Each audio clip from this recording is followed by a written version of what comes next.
Hello guys, আমি ইসমাইল খন্দকার। আজকে চলে আসলাম মাওয়া ফেরিঘাট একটি বিয়েবাড়িতে। বর সম্পর্কে আমার শ্যালক হয়। গাড়িটি সাজানো হয়েছে গোলাপ ফুল এবং গোলাপি রঙের রিবন দিয়ে। আমরা যাচ্ছি এখন বরের শ্বশুর বাড়ির দিকে।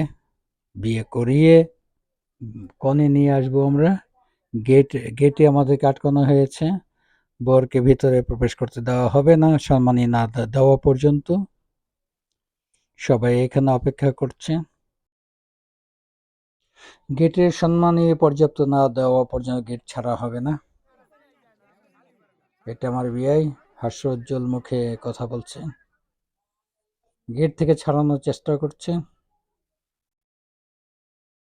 সবাই গেটের সামনে দাঁড়িয়ে আছে। এটা দেবর। দেবরের মাথা হোয়াইট করে দিয়েছে ক্রিম দিয়ে। দেবরদের ভাগ্য মনে হয় এমনই হয়, একদম হোয়াইট করে দিয়েছে, সাদা সাদা সাদা। আজকে এই পর্যন্ত।